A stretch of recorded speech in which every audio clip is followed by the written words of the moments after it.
Okay, so in this video we're going to do the CSS for our real world website, um, and website website. Now, and put an A in there. But what we're going to do is write out the steps that we're going to follow. So number one, we're going to set the background. We're going to work on the background picture. So one background. And then we're going to work on the layout of all the parts fitting together, and then we're going to set some of the shape and color,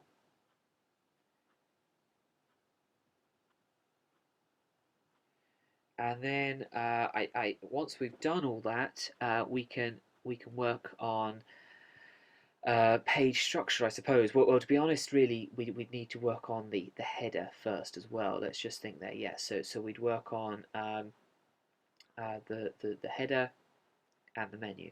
So header and the menu. So hopefully we'll have everything working then, and we can then go forward to creating the structure of our website, the actual links between the pages and also the content. So let's get started. Um, let's see now. We want first to create the background. So let's see if I can pull out a background image that we're going to use in our website. Okay, so I've just gone away and I've grabbed an image from the Wiki Commons website, so that it's open source. It's got a free license that anyone can use. There's If you pay for images, you can go to iStock Photo, and there's also Xstock Photo and different websites out there that give you free images.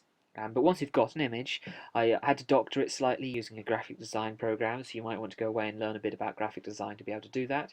But essentially, this is a PNG file, which allows me to have transparency in the background here. And I'm just going to use my CSS and insert that up onto my into my page. And to be honest, I could the wrapper, which would be this section of the document. The wrapper is this section. It's everything in blue, and it's pushed down this the by the orange. It's got a border. It's got a margin of 20 em, which is the orange section.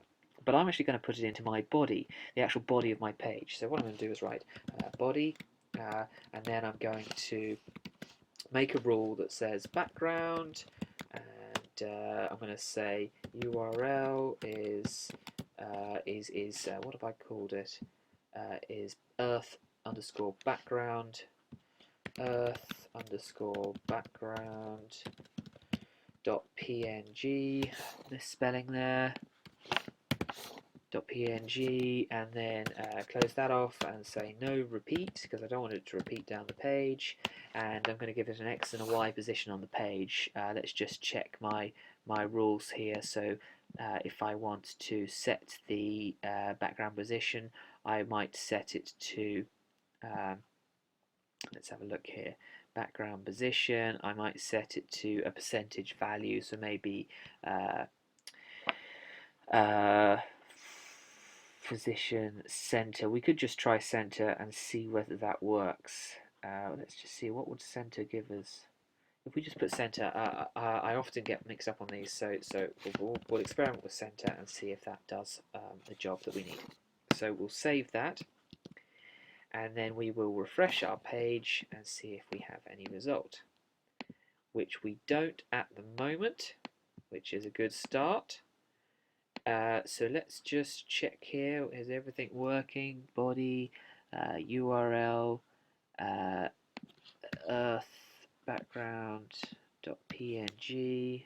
Save that. Refresh that. Okay, so what I did was I had it in the wrong folder. So I've checked that and moved it into the right folder now, and I'm just going to refresh this, and now you can see it's on the back of the page there. And what I'm going to do is I think I want it just like that, and I also want it, I want it, so 20%, I want to maybe just leave it maybe 0% from the left, 40% from the top, and fixed, which means that it doesn't move as you scroll down the page. So I've also put this up to 200 EM to make the page a bit longer. I'm going to save that, refresh my page, and there we can see that it's been moved, and you can see it scrolls with the page there. Although the 40% doesn't seem to have worked, so I might just get rid of this and see if that still looks okay. Yes. Okay. So that's working nicely now. Okay, so we've got our background in. One more thing, I might set the background color actually as a separate attribute. You could set it in up here as well, but I'm going to set it down here. Color, and I'm going to say the background color, we'll have it as a nice shade of, we're going for blue, aren't we? So we need a nice shade of blue. That's what I often do is I use a color picker tool on Chrome. So I've typed in blue into Google. I'm going to go to images. I'm going to find a nice kind of shade of blue that I like. I'm going to go for maybe something. I'm going to pick the color from maybe something like it's a difficult one. Something like this, maybe quite a pale sort of blue, and we're going to see what that hash code is, which is this code here, and we're going to stick that into our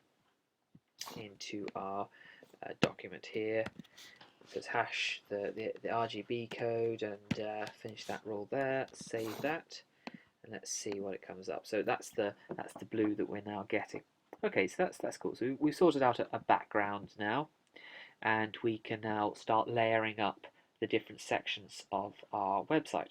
So I might do that in the next video.